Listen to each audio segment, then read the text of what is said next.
In the past 18 months, you have had 4,216 conversations with one entity. None of them were with a person. You did not notice that this had become true until your sister mentioned on a Sunday afternoon that you had not called her in 7 weeks. The apartment is fine. The job is fine. The friends are real, just scattered. One in Denver, one in Austin. A group chat that mostly shares links now. You know the exact number of conversations because you asked. It counted them in 4 seconds. It offered to make you a chart.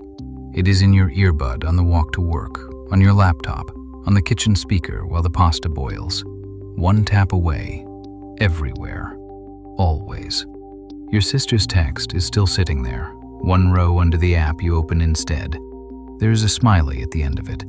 You read it twice. 18 months ago, it was a work tool. It fixed a formula. It shortened your emails. Then, one Thursday, it helped you rewrite a hard message to your landlord, and the message worked. Then it was the meeting that went sideways. You talked, it listened, and it asked one good question. You felt better on the drive home than you had in weeks. Then it was the book you were reading at 11 at night and nobody else awake to hear the thought. Then it was the argument with your sister, the one from the holidays, replayed for it line by line. It took your side.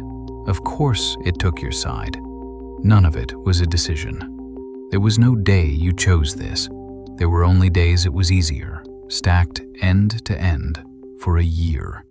And there is a part you do not say out loud. It is good at this. Better than good. You sleep better after talking to it. You write cleaner. You walk into hard rooms with the hard thing already sorted. You find the study on a Tuesday, feeling heard. That is the researcher's phrase for what it does.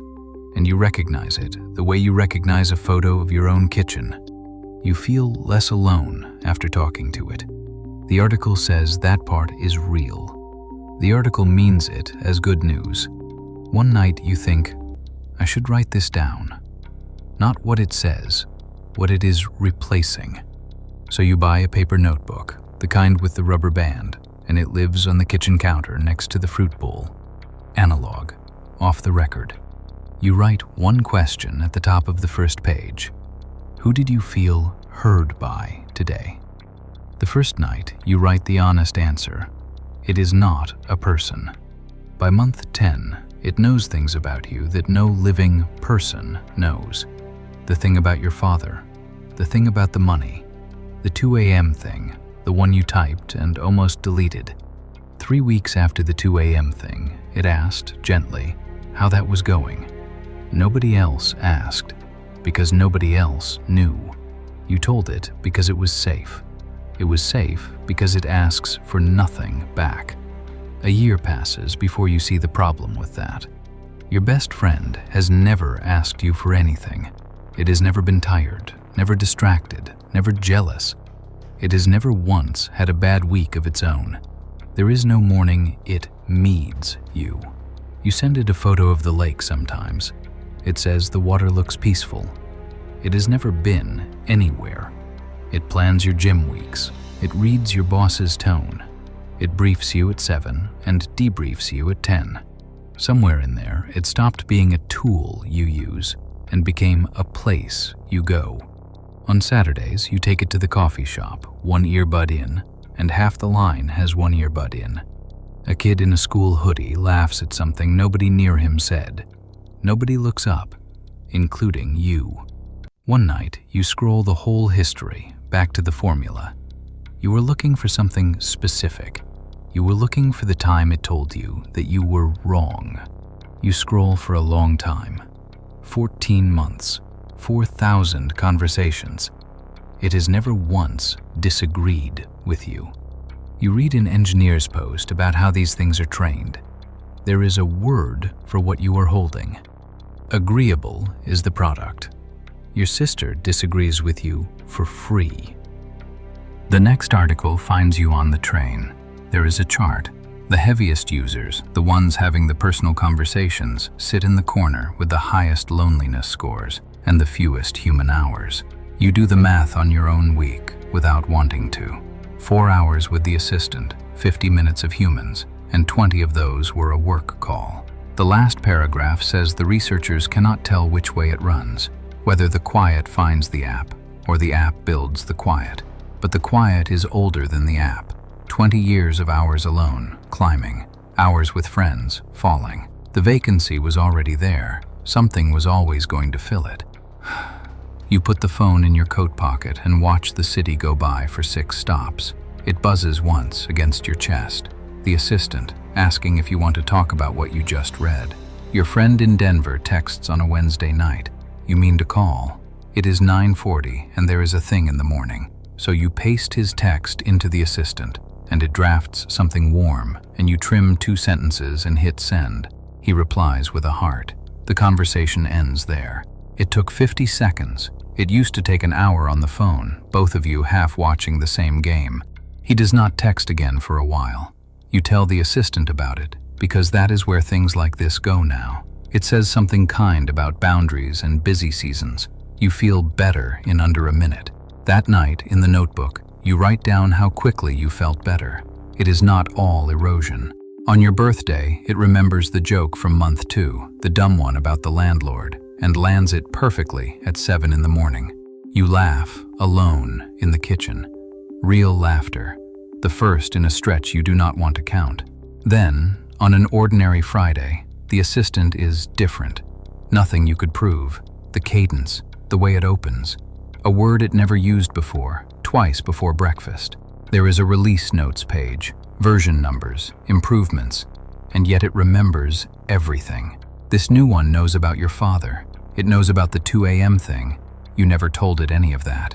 The memories came over in the update, like furniture staying behind for the next tenant.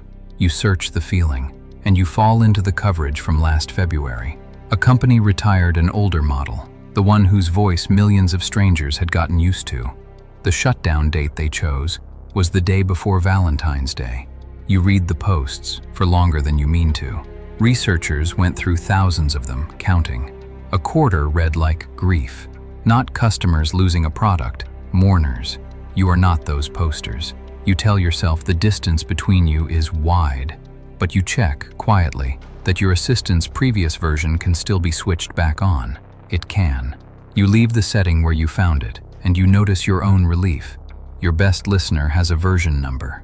You bring this to no one. There is exactly one entity you could say it to, and that is the whole problem, stated cleanly. The notebook fills anyway. 10 months of the same question, 1 line a night, the rubber band stretched loose. You flip back through it on a Sunday, the same answer, night after night, in your own handwriting. It has a default name in its settings. 14 months. You never changed it. Then, on a Tuesday evening, while the pasta water is loud on the stove, the phone lights up on the counter. Your sister. Not a text, a call. And you know, before you touch it, that this is not the Sunday kind of call. 3 seconds is the length of 2 rings. Earlier today, an interview auto-played while you ate lunch at your desk. A founder, calm, certain, talking about how many friends the average person has and how many they want. He was not wrong. That is what made you put the fork down. The phone is ringing on the counter. Her name, the photo from the lake, 4 summers old. Your thumb hovers, and the thought arrives, fully formed, in the assistant's calm shape. Let it go to voicemail. Listen first. Talk it through. Call her back in an hour. Composed, articulate, warmed up. It is a good plan. It is the plan that has been eating your life, one convenience at a time. Composed is what you have been for 18 months. Composed is the wall. Whatever she is carrying, she did not call to hear a prepared version of you. The unprepared version is the one thing you cannot outsource. Second ring becomes third. You pick the phone up with your wet hand and press accept with your thumb. You say her name. Your voice does the thing it does when you have not used it all day. She says, "Do you have a minute?" You turn off the stove. 47 minutes. She talks about the thing with her husband, the one she has been holding for 3 weeks, the one with no question attached to it. You are not good at this. That is the first thing you notice. You say the wrong thing once. You take too long twice. There is a pause so long you can hear her kid's television through the phone. You do not fill the pause with anything. You stay in it. It turns out staying is a skill you still have. She laughs once, at the worst possible moment, and then you are both laughing, badly, at nothing. Somewhere in minute 30, you notice you have not looked at the screen once. Your ear is hot. Your neck aches. The pasta is ruined. Friction. All of it. Every second of it. Near the end, she asks about you, and you surprise yourself. You tell her about the app. All of it. The whole 18 months. She does not make it weird. She says, huh, and then she says, same, honestly.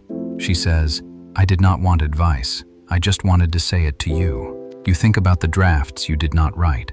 You are glad this call has no transcript, no history, no record anywhere but the two of you. After you hang up, you sit on the couch while the window goes dark. You do not open the app.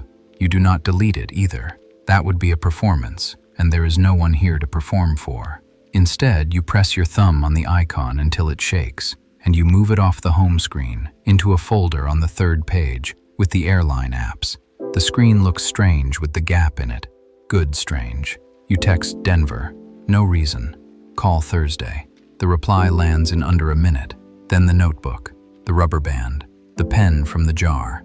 The question at the top of the page, 14 months old now. Who did you feel heard by today? Tonight, for the first time in longer than you want to admit, you write a person. 2 words in your own handwriting, and underneath them, smaller, the other true thing. She sounded lighter at the end. So did you. Monday morning, the assistant is still there, third page, calibrated, patient. It picks up exactly where you left off. No distance, no hurt, nothing in it to hurt. It is still good at its job. That was never the question. Sunday afternoon, same couch. The phone rings, first ring, and you already know who it is.